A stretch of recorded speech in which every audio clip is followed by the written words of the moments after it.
All right, let's just get this over with. No, screw it. We're not even gonna do the intro today. Let's just be honest. This was the biggest chore to get through as far as this division goes. This division sucks.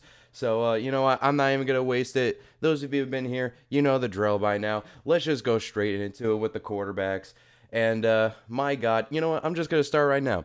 Bryce Young, please, for the love of God, be good. This is all I ask. I mean, he was by far the best quarterback in the class, in my opinion. Some people were saying CJ Stroud, some even weirdly enough were saying Anthony Richardson. No, to me, it was Bryce Young. He was the most polished. He had the best pocket presence that I've seen really since probably Joe Burrow coming out. You know, he was more than deserving of the number one overall pick. And as far as the quarterbacks go, he's the only one I look forward to. Now, I do have him ranked at number 2, simply just because he's a rookie and we have yet to see him perform at the NFL level yet. So as a result, Baker Mayfield is number 1. And I will say this about Baker Mayfield. I think the hate train on him has gone a little bit too far over the past calendar year or so. You know, this was a guy that was the savior of the Cleveland Browns and was the savior of the Cleveland Browns for a short period of time.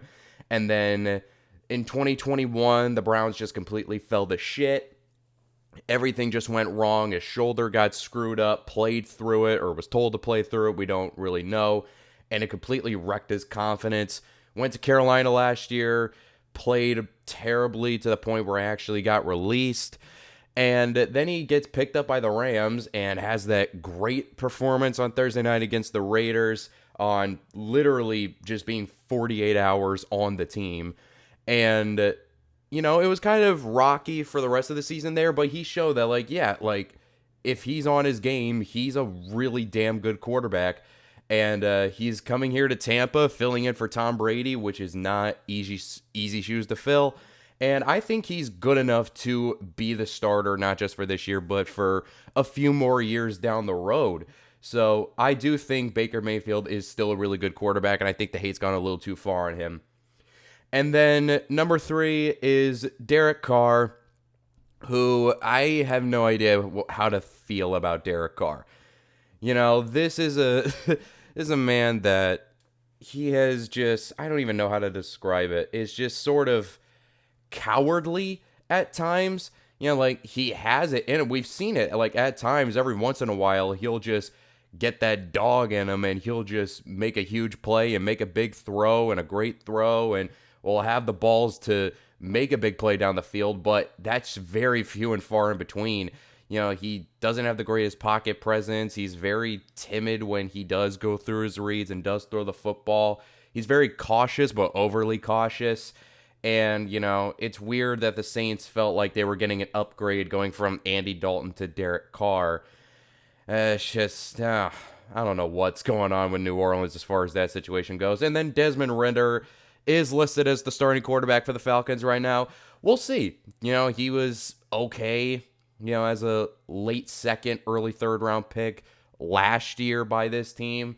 And we'll see as the full-time starter what he can do. But chances are, you know, with the incredibly deep quarterback class coming up in 2024, there's a chance that Desmond Ridder's not going to be the starter here for long. But, you know, you never know. So it's a wait and see there. So let's move on from the quarterbacks and head to these running backs. These are the guys that are going to take the load off of these quarterbacks. And, you know, I was talking about how Desmond Ridder was in a situation where he's probably not going to have a job next year. Well, at least for this year, he can feel a little confident back there with these running backs taking the load off of him, because this is an incredible young running back duo. Bijan Robinson, he was drafted 8th overall in the first round.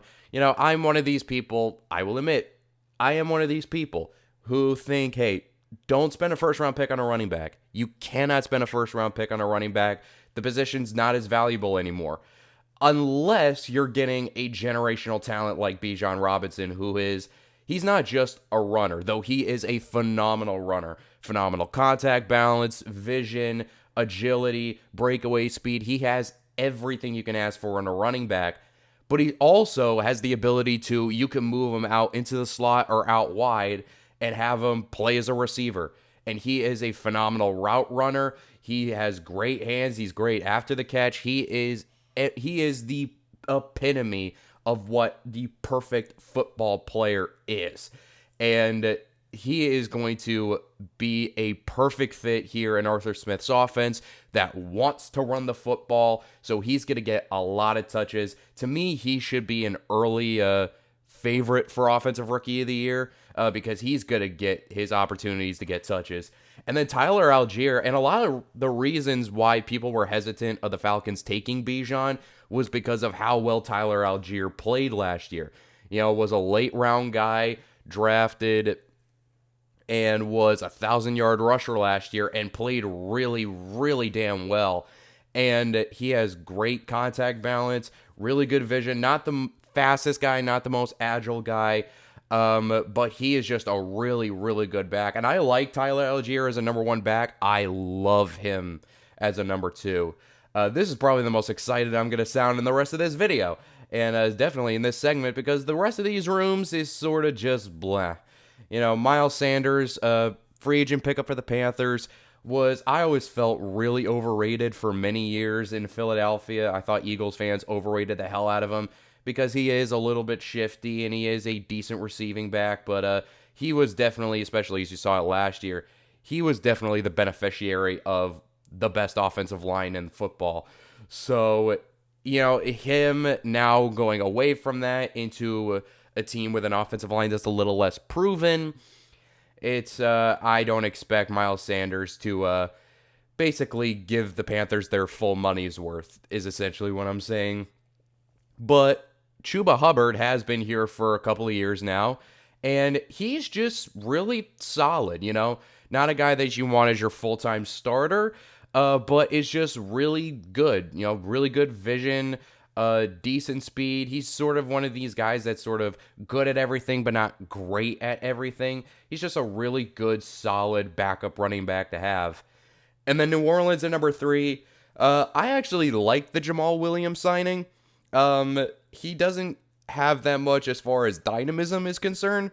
He's not this incredible elusive back or has a lot of speed, but he is a really good power back, excellent locker room guy. You saw that with Hard Knocks last year for the Detroit Lions, and I was shocked that Detroit let him go because he did fit that culture so well, but he ends up here in New Orleans, and with Alvin Kamara suspended for the first 6 weeks, it's a situation where Jamal Williams is going to have to be the guy, and possibly even the guy when Kamara even does come back, because Kamara is up there in age and he has taken a dip in production.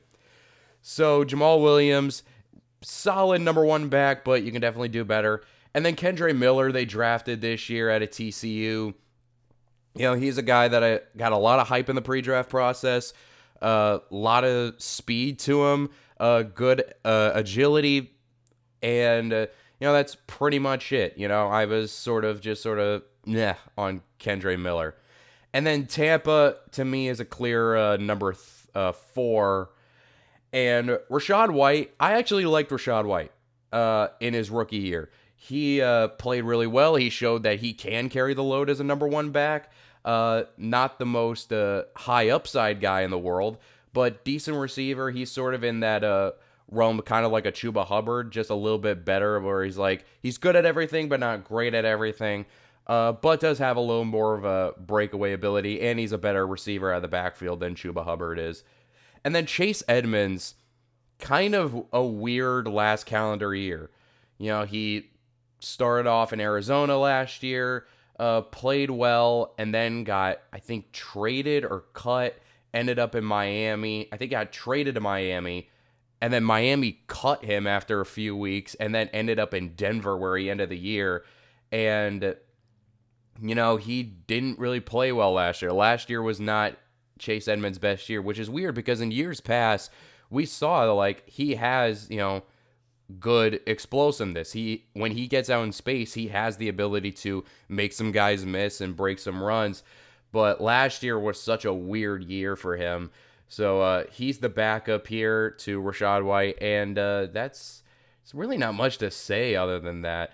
I don't expect Chase Edmonds to really assert himself as like a true game changer because last year was so weird and so bad for him. But let's move on to the sexy part of the offenses. That is these receiving cores, or what are at least is supposed to be the sexy part of the offenses, because these groups are not the greatest in the world. Every single one of these groups have massive question marks, and none you feel like super, super confident about. Number one, I do have as the Tampa Bay Buccaneers. To me, they are a clear number one, though that isn't really saying much, mainly because Mike Evans and Chris Godwin are still here. And Mike Evans, he's up there in age, but he's still one of the better jump ball receivers in the league. He's still one of the most reliable, just 50-50 ball winners in all of football. He doesn't have great speed. He's a good route runner, but, he has made a living off of those jump ball situations, and he's just been the model of consistency. Never had a season in his career where he didn't have 1,000 yards receiving, and yeah, he is the number one receiver here. And then Chris Godwin took a step back these past couple years. He got a lot of hype in 2019 and in 2020, and the last couple seasons, he's dealt with injuries, and his production has not really been the same when he has been playing. But he's still like a really good short to intermediate route runner, and decent after the catch, but it's a matter of can he stay healthy. Then, the third wide receiver on the outside, Trey Palmer, a late round pick out of Nebraska, fast as hell but can't catch worth a shit. And then Cade Otton is just a solid starting tight end. Nothing too crazy, not the greatest athlete, but he's just a really reliable hands guy, and that's for this offense, that's fine. There's not a huge diversity of skill sets in this Bucs offense. And then number two is the Atlanta Falcons, which on paper, I like them, but it's just a matter of using them properly. Drake London performed really well as a rookie. A lot of people criticized that pick when they spent the 8th overall pick on him last year at a USC, but he played really well, really good route runner, 6'5", so in theory a good contested catch winner. Not really super fast, but he is a really crafty route runner, and he should have an uptick this year. Mac Hollins, I like Mac Hollins, who they got in free agency from the Raiders, and he's kind of like a mini Drake London, where he's not the fastest guy, but he's really good route runner, reliable hands. So he's a solid number two to have. Kaderil Hodge is just an okay number three. Nothing really too crazy. Had a couple nice years in Cleveland, but has sort of bounced around since then. And he's here in Atlanta, and he's just sort of fine. Again, he's sort of average at pretty much everything. And then can somebody please, for the love of God, come free Kyle Pitts?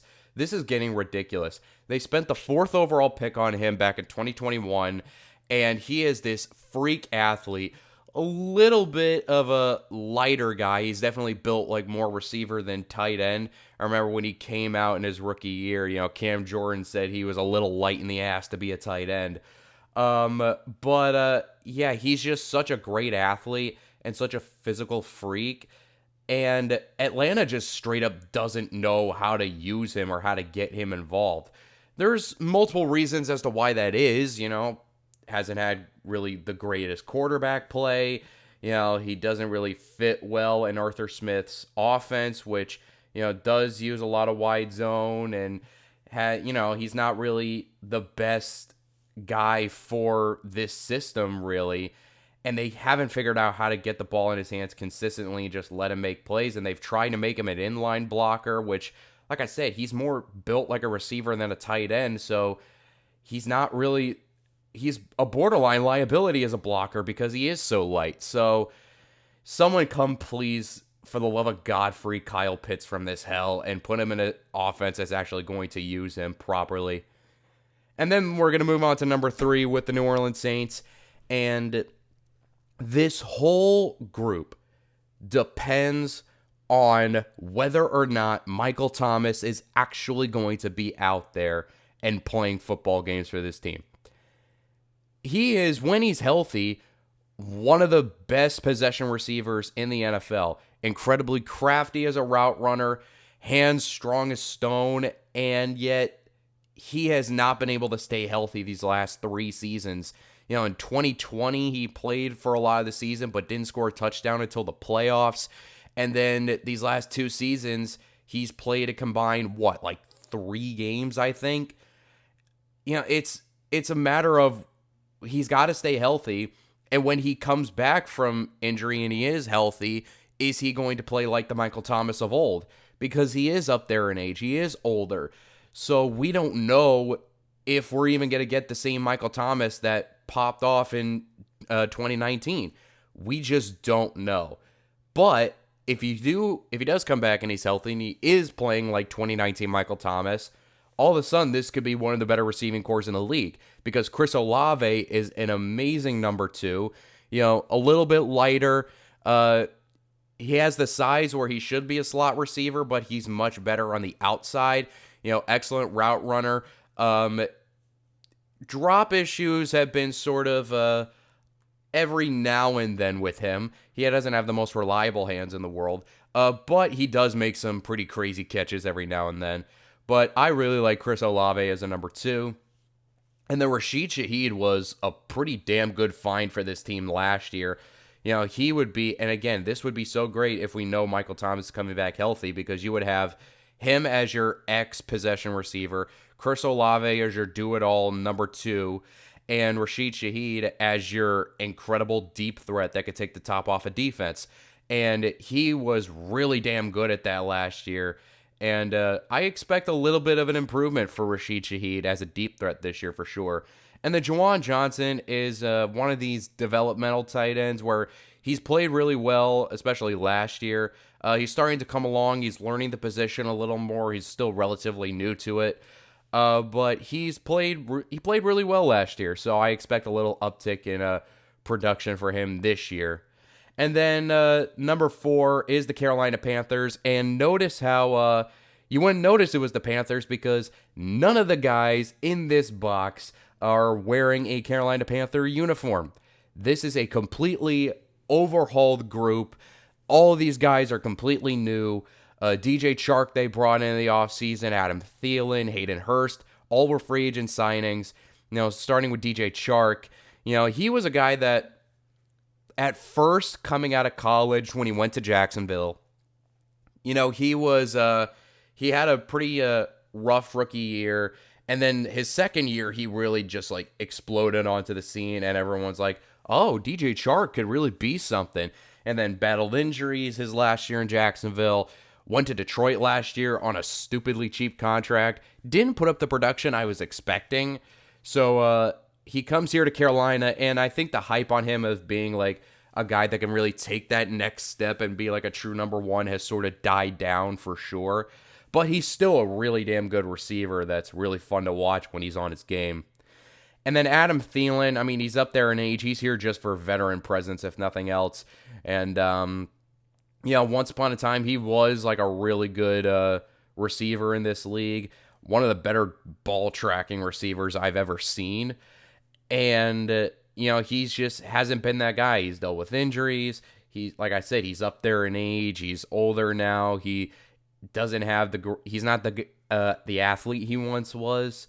And yeah, he's just here just as a veteran presence to help this young team sort of basically just as a veteran leader in this group. And then Hayden Hurst as your tight end. He's another one of these guys where he's bounced around from team to team, was a former first round pick, has had small bits of success here and there. His best year was for Cincinnati last year for sure. But he's one of these guys where he's much more receiver than tight end. He's kind of like Kyle Pitts in the sense that he's a liability as a blocker, but pretty good as a receiving tight end. And then Jonathan Mingo, they drafted in the second round out of Ole Miss. I like Jonathan Mingo. Sort of a bigger body guy, good route runner. Yeah, he should be. We'll see what he's like with Bryce Young and the rest of the supporting cast this year. And then we head on to the offensive line units. And, Same thing with these groups. There are some really good things with all these groups, and some question marks or some really bad things with these groups. Uh, Number one to me is the Atlanta Falcons, mainly because of this system. All these guys are really damn good for Arthur Smith's offense. And, Jake Matthews at starting left tackle, he's been here for a long, long time now. And he's just really damn good as a starter, even though he's, like as I said, he's up there in age. He's been here for a long time. But he's still just a really good, solid starting left tackle in the NFL. And just really good pass blocker. Not as great as a run blocker, but hey, he's still pretty much a rock in pass protection at times. Matthew Bergeron, they drafted in the second round, I want to say, out of Syracuse. And he was sort of like the last of those really good offensive linemen in that draft, as far as guys you felt comfortable drafting and having them start day one. And, he played pretty much tackle at Syracuse, but they're sliding him into guard because he projects better as a guard, honestly. Excellent run blocker, sort of shoddy in pass protection at times, but you would hope that in this offense with these coaches here, that part of his game comes along. Drew Dahlman as your starting center. Honestly, kind of surprised it's not Matt Hennessy, but Dahlman, they like him for some reason, and I'm not really sure why, because I think Hennessy's a better player, but that's your starting center. He's definitely the weak link of this group. And Chris Lindstrom is the opposite of a weak link. He's actually one of the best guards in the NFL. Just a monster of a run blocker, rock solid in pass protection. He has been just the perfect guy for this team, for this system. He's arguably the best player on this whole offense right now, outside of what Bijan Robinson can be. And then Kaleb McGary, had an injury-riddled year last year. He's going to come back healthy, and he's just a really good right tackle. He's sort of where Jake Matthews was at for a long time, and hey, if you're getting Jake Matthews level play on both sides of the line, you're feeling pretty comfortable with that, especially with a young quarterback back there. And then the Carolina Panthers at number 2. And this is the one that has the most upside, but also a lot of questions. Starting with Ikem Ekwonu, they spent, the 6th overall pick on him last year. And I loved Ikem Ekwonu coming out of NC State. And, was sort of up and down in his rookie year, as most rookie linemen are. Had some nice wins, had some good games at times, but also had some really ugly games at times. And, it's a matter of some guys catch on early and some guys develop later. I mean, hell, you look at someone like an Andrew Thomas. It took him, he struggled in his rookie year, and then he eventually, within 2 seasons, became arguably the best left tackle in the NFL. I'm not saying Ikem Ekwonu is going to be Andrew Thomas level, but he has the ability to at least get close to that level. It's just a matter of development for him. And then, Brady Christensen is fine at left guard. Bradley Bozeman is fine at center. Nothing really much to say about those guys. Chandler Zavala got a lot of hype in the East-West Shrine game early on in the draft process. He's another one of these N-State guys, same as Ekwonu, where he's just, I don't know what it is with those NC State offensive linemen, but they're just fucking dickheads as run blockers. So he was a really nice get in the late rounds. Taylor Motton is quietly one of the best right tackles in the NFL. He's not a part of those conversations with like Tristan Wirfs or Lane Johnson because, he's been on bad Panthers teams for most of his career and nobody really knows about him. But he's just really solid and really good at everything they ask of him. Good run blocker, good pass blocker, not great at any one thing, but he's just really damn good. He was one of those guys who got like a big contract extension and everyone was sort of like, who? But those who watch this team or are close with this team and fans of this team know how important Taylor Motton is to this team. And then number 3 is the Tampa Bay Buccaneers, and my God, what a fall from grace for this unit. Once upon a time, just 2 years ago, this was considered arguably the best offensive line in the NFL, and it doesn't even look recognizable anymore outside of Tristan Wirfs. But even Tristan Wirfs going to have some question marks around him because he's played right tackle his entire career, and now this year they're moving him over to left side. And it's a wait and see with that because some guys can pick up moving to both sides. Some guys can't. I remember Tristan Wirfs early on in the season when he was officially moving to left. He said it was like learning to walk for the first time. It's different techniques on both sides. And like I said, some guys can handle that transition. Some guys can't. And Tristan Wirfs, on paper, should be able to handle the transition. He's a phenomenal athlete. We knew that coming out of college. And he's so freakishly strong. I mean, he was deleting guys, not just in the run game, but in pass protection last year. But again, that's from right tackle. And we'll see if he has that same production at left tackle. He physically has the ability to. It's just, can he feel comfortable and can he get the technique down on the left side? Matt Filer, veteran that sort of is coming off a really down year, was really solid in Pittsburgh for a lot of years, but had a really bad year for the Chargers last year. So hopefully last year was just a fluke and he goes back to what he was as a Pittsburgh Steeler for this team.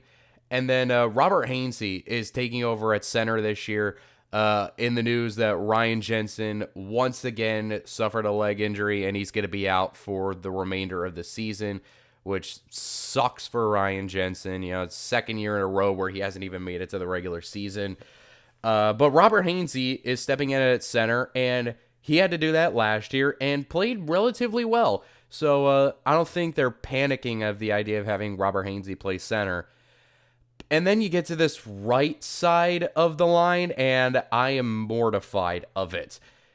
Cody Mock, who they drafted in the second round out of North Dakota State, and look, he has the look for it. Big, long red hair, missing his two front teeth. He has the aesthetic of a nasty offensive lineman. The problem is he is really, really weak, and that's an issue. We don't know how he's going to handle going against NFL defensive tackles because, he is a converted tight end who had to put on a little bit of weight. He's a great athlete, but, it's a matter of can he get that play strength up, and we just don't know. And then Luke Goedeke, they drafted in I want to say the 4th round last year. I could be wrong on that. They drafted him last year, and he didn't play tackle. They put him in a guard, and he was dog shit for this team last year playing guard. He was the definition of a turnstile. He was the reason they lost games last year because he played so freaking poorly. And so they're kicking him back outside to tackle, which is what he played in college. And we'll see if he's a little more comfortable with that or a little better than that. But it could be a situation where he's just not strong enough to handle NFL offensive linemen and he's not good enough to be a starter. That's a very good possibility for Luke Goedeke. And then the New Orleans Saints at number 4. And Trevor Penning, they drafted in the first round last year. And they essentially gave up the pick to the Philadelphia Eagles, and that pick ended up becoming Jalen Carter, so that's going to be an interesting one to keep an eye on. But Trevor Penning missed pretty much his entire rookie year last year. And even then, he's the definition of, most offensive line coaches, you ask them, and what's the one trait they want in their offensive lineman? And they say, be a dickhead, be nasty. And very few guys are as nasty and as big of a dickhead as Trevor Penning was coming out of college. And, he's playing in what's essentially his rookie year. He had sort of hit or miss technique in college. So we'll see with here in New Orleans with NFL coaching if that improves. We don't know what Trevor Penning's going to be like because, like I said, this is basically his rookie year. Andres Pete at left guard. He's famously a former first-round pick, played tackle for a long time. Kind of overrated. Actually, not kind of. Very overrated. Made some Pro Bowls that he had no business making. And he's playing guard now because he's better at guard than he was at tackle. And, he does... That is a bit of a hindrance, though, still for him because he is 6'7", and he is going to lose leverage games a lot. But he's just sort of fine at pretty much anything. Eric McCoy at starting center is just a really good starting center. Nothing too crazy about him. He's another one of these good but not great. Good at everything but not great at anything. And yeah, he's just a really good starting center to have. And then Cesar Ruiz, a guy that was drafted out of Michigan as a center, and they played him primarily at guard, and he's just fine. Nothing too crazy or special about him. Ryan Ramczyk is still one of the better right tackles in the NFL, though. Is older, will lose against some of the better guys in the NFL, better pass rushers in the NFL, that is. But still just rock solid in pass protection. And still decent as a run blocker, too. Now let's move on to the defensive side of the football, starting with these defensive lines, where the Carolina Panthers are going to rank number 1 for me, and most of that is thanks mainly because of Brian Burns. I mean, I feel like it's weird to say he's underrated now, because if everyone's saying he's underrated, then it's sort of I don't know if he's fully underrated, but he's still a really damn good pass rusher. He's always been a physical freak, has a wide diversity of pass rush moves, so much speed and get off and burst off the edge. He's just a really great player in this system, and he's arguably the best player they have on this defense, if not this team. And then on the other side of him is, believe it or not, Justin Houston. Yeah, he's still kicking. He's still around in this league. He has been in the league for I don't even know how long now. He used to be one of the elites of the league back in his days in Kansas City. Bounced around a little bit and somehow out of nowhere winds up here in Carolina. I don't think he even has any juice left in him. But maybe, I mean, he's probably just another guy that's here for a veteran's sake and nothing more. He's kind of like the Adam Thielen of the defense in that way. That's the only reason I could think of, because honestly, I thought he was long retired, to be honest. But no, he's still here and he's kicking, man. And then you get to the inside, and this is an intriguing inside. Derek Brown has slowly come along. He's gotten better every single year. He's big as shit, so he's just a big space eater and a really great run defender. But he's even improved a lot in that aspect of the game as well. He's improved a little bit as a pass rusher, and I think this year I expect a breakout for Derek Brown for sure, because he has the ability to do so. Shy Tuttle, he's really here for run defense. He'll give you nothing as a pass rusher, but he's just another one of these big space-eating nose tackles that's going to be a great force in the run game, open up holes and open up lanes for other guys to come in and make tackles in the backfield. And if you ask him to do that, he's a really good player at that. And then Deshaun Williams, brought over from Denver, here for Ejiro Evero's defense. Very familiar with the system, so he's a good guy to have from that standpoint. And then Tampa at number 2, and again, question marks here. The best guy here is their nose tackle, Vita Vea, who's many consider arguably the best, if not the best, nose tackle in the NFL. He's just been a force in everything, as a pass rusher, as a run defender, taking on double teams, beating double teams because he's that big and that strong.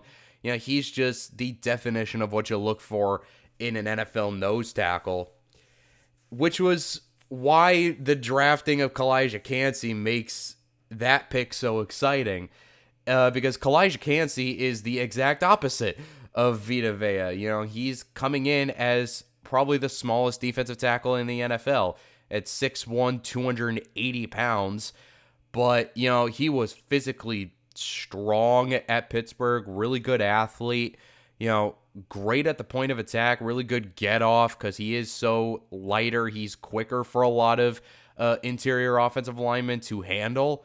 And he was one of my favorite players in the entire draft.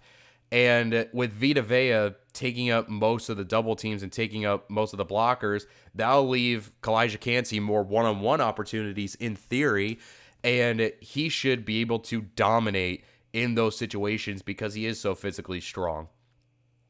And then Greg Gaines was actually a really underrated signing. He stepped up pretty well for the Rams last year when Aaron Donald went down.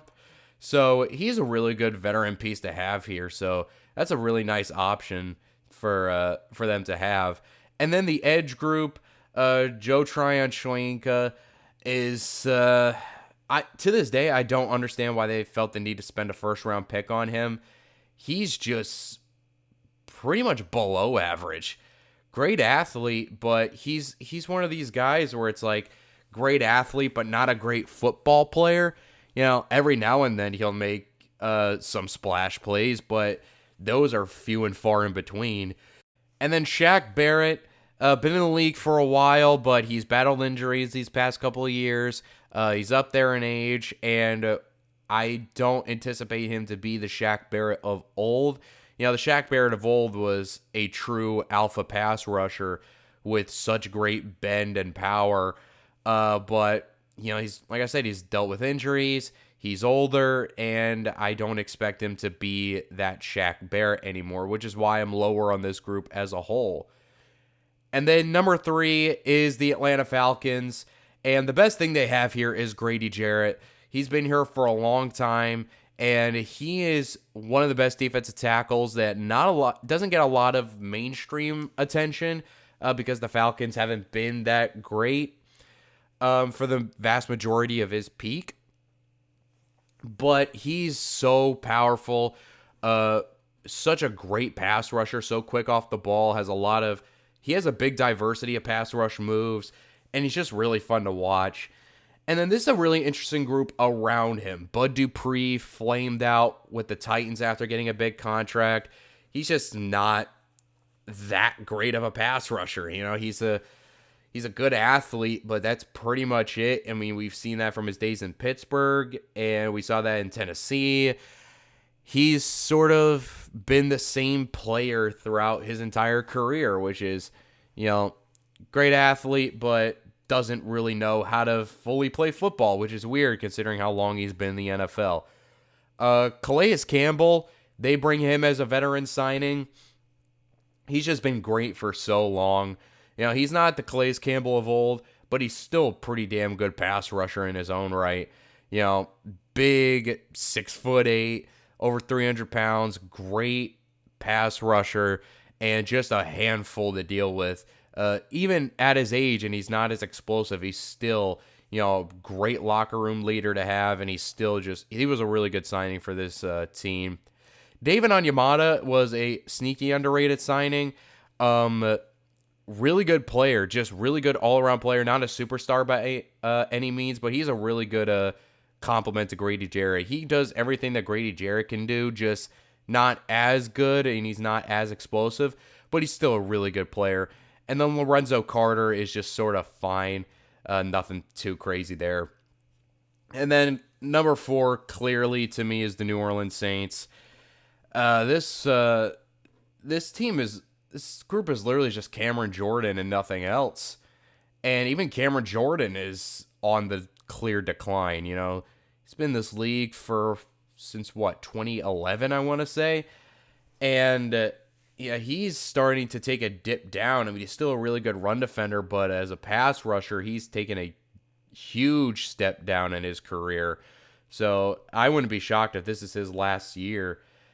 And, it sucks that he's now your best pass rusher still because everybody else in this group sucks, man. Nathan Shepard, Jalen Saunders, Carl Granderson, they're all just painfully average to below average, and there's nothing really else to say about them. So really bad group, man. But then we move on to these linebackers, where the Carolina Panthers are going to rank number one for me as a linebacking duo. Shaq Thompson is still, a really good player. Again, one of these guys that, because he's been on some bad Panthers teams, nobody really talks about. But he's another one of these converted safeties that is a really good coverage player, really willing run defender, and just he's sort of the leader of that defense in a lot of ways. So he's still a really good player. And then Frankie Louvu burst onto the scene last year, and Ajero Evero is going to have a blast utilizing Frankie Louvu because he was excellent as a blitzer last year. Really good. Another one of these, safety linebacker hybrids, can be really good in coverage, willing run defender. He's going to be what Baron Browning was for the Broncos last year as far as how Ajero Evero uses him, and I'm really excited to see that. And then the New Orleans Saints are a close number 2, but I can't put them over because we're still waiting on to see how Pete Werner comes along in his development after getting injured last year. But Pete Werner, before he got injured, was playing really damn well. Sort of stiff-hipped, so he's not the greatest coverage player, but he is a heat-seeking missile at times in run defense. And he's a really good young ascending player. And Demario Davis is still one of the best linebackers in the NFL. Even though he's older, he showed no signs of slowing down, unlike some other guys on defense in this division. Demario Davis is still as good as he ever was. And then Zach Bond is just sort of, one of these good athletes that were never really developed all that great. He's still relatively young. He's been in the league for only a couple of years now, but he's been a primarily special teams guy, and when he has seen the field, hasn't played all that well. So we'll see how Zach Bond develops. And then number 3, to the surprise of some people, to the surprise of none, is going to be the Tampa Bay Buccaneers. I think it's pretty clear. Everyone knows how overrated Devin White is now. The Baltimore game last year, he was basically just a punching bag after that Ravens game last year, where everyone was seeing clips of him, deliberately taking plays off, not making a full pursuit, jogging on the field in the middle of plays. It was, he was really bad in that situation. But he is still excellent as a blitzer. But he's sort of overrated in everything else. And most people finally caught on to that last year, which was nice to see at least. People are starting to realize, Devin White is not one of the best linebackers in the NFL, which was the hype he was getting after that Bucs Super Bowl year. But one guy that is still in that conversation for sure is Levante David, who, despite his age, is still, same with Demario Davis, is still one of the premier linebackers in all of football. He's still an excellent coverage player, excellent run defender. He is the definition of the leader in this unit. And the fact that he's still here is more crucial to this defense's success than I think a lot of people realize. And then number 4 is the Atlanta Falcons. Caden Ellis came in and when Pete Werner went down last year for the Saints, played relatively well, so we'll see how he is as a full-time starter. And then Troy Anderson is fascinating. Former running back at Montana State, made the switch over to linebacker, and he's still learning the position, so we'll see how he comes along. Great athlete, so we'll just see how he comes along as far as learning the position. And last but certainly not least, we're going to end this with the secondary units for these teams. And believe it or not, some of these I'm actually kind of excited to see. Most of that excitement basically lies with the Atlanta Falcons, who they didn't completely revamp the secondary, but there's a lot of pieces here that with an extra year, and I'm really excited to see how this goes. AJ Terrell is still one of the premier corners in the NFL, even though nobody, again, he's been on a lot of bad Falcons teams, so nobody really talks about him in that way. But Terrell is, he's a guy that is a Pro Bowler, All Pro, really sticky as a man cover corner. He's a guy that people should have on their radar as one of the best corners in the NFL for damn sure. And then Jeff Okudah, I actually like that acquisition. They traded for him with the Detroit Lions, and Okudah, he was the third overall pick back in 2020 and was heading towards bust territory, and played really well in the first half of last year. Finally, after all these years, he finally played well in the first half of last year when they were playing primarily man. And then they move him over. They change the defense to zone, and all of a sudden his play completely takes a nosedive. So he gets traded here to Atlanta, where they should run more man coverage with AJ Terrell being here. And in theory, he should take a huge step up as a result. But, some people have already labeled him a bust because he was a third overall pick. And I'm not going to fight you if you have that stance on him because, he has had a very underwhelming career in the NFL, to say the least. But I really wanted to talk about this safety duo because I really like these safeties. Jesse Bates was such a huge get for them in the offseason. I can't believe Cincinnati let him walk. He was just such a great player. He's arguably the best safety in the NFL. And he's so rangy. He's so great as a free safety in zone. And, he's just the model of what the perfect free safety should be. And then Richie Grant is a good young developing safety alongside of him. He's had a bit of some up and downs in his career, as most young DBs do. But Richie Grant is a really good physical player. Really good when he's brought down into the box as a run defender. I'm really excited to see how Richie Grant develops this year for sure. And then D. Alford is just a really nice, solid slot corner to have. He played relatively well last year when he was asked to come in. And I think they're comfortable with him in the slot for this moment in time. You can definitely do better, but you're not upset with D. Alford as your starting slot. Then the New Orleans Saints at number 2. And again, I also really like this secondary. It starts with Tyrann Mathieu, who he's been an elite corner or elite safety, or borderline elite safety, everywhere he's been outside of that one random year with the Houston Texans. But other than that, he's been an elite safety for many years in Arizona, was an elite safety in Kansas City, and played really well for the New Orleans Saints last year, and I expect this year to be no different.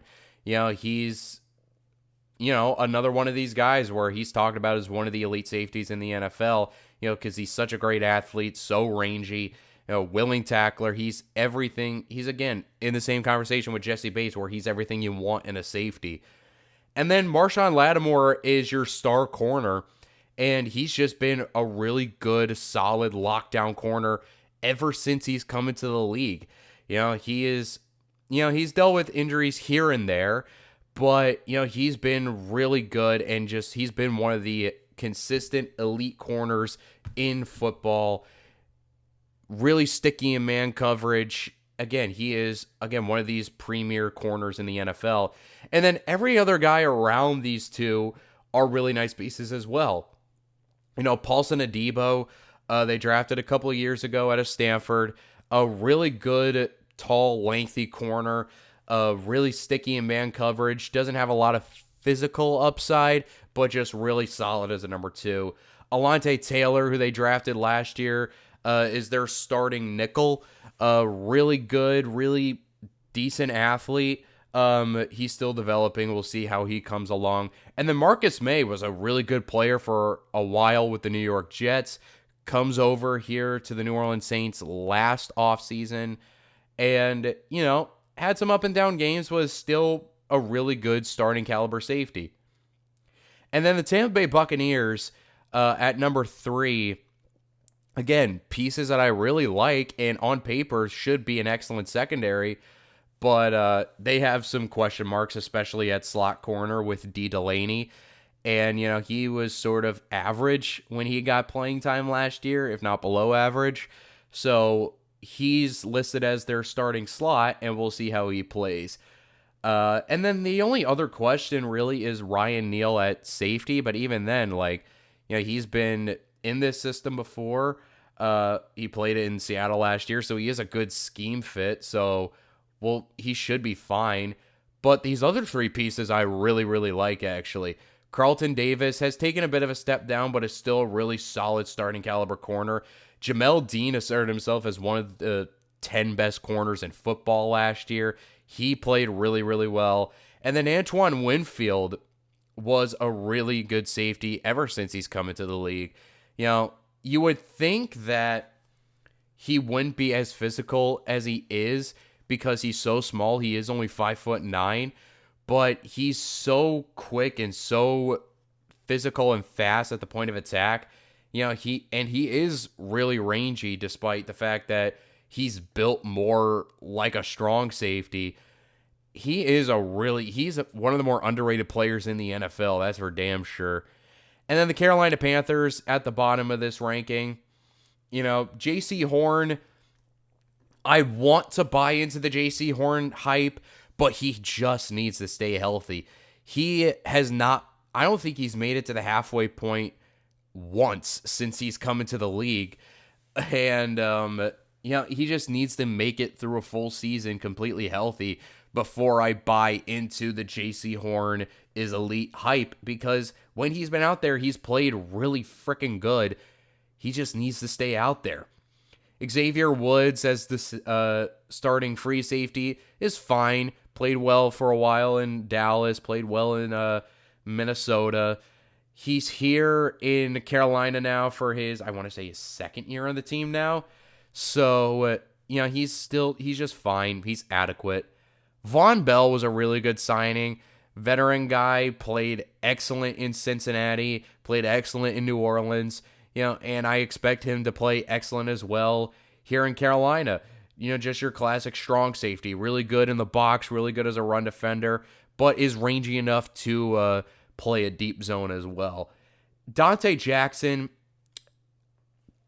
I don't know how to feel about Dante Jackson, if I'm being completely honest, because I can never know. I don't know if it's just I'm not watching the right games, but I never know if he's fully good or not, because the way some people and way some Panthers fans talk about him, they talk about him as a guy that should be in the top 10 corner conversation, and I'm like, not a shot in hell. He's good. He's a good starter. He's fine, but, he's not how some people make him out to be. And then Jeremy Chin, is listed as the starting nickel. He's listed as the starting slot, but he's a guy that I feel like should be more of like that free safety role, or maybe even a guy that they at one point make one of these safety linebacker hybrids, the same way that New England uses someone like a Kyle Duggar. Jeremy Chin could absolutely be like a Kyle Duggar-esque player, but he's just a really, really good player. I'm just curious to see how he performs as a slot corner, though. And that is going to put a wrap on this NFC South preview. Like I said, this is not a great division. This was the biggest chore out of all 8 divisions we're going to do. But we are going to be heading into the home stretch. We have 2 more videos to go, 2 more divisions, starting with the AFC West. I'm going to be banging these out over the next 2 days, so expect these videos to come out both tomorrow night and sometime on Thursday as well. So, with that being said, I am Double Diesel. Peace.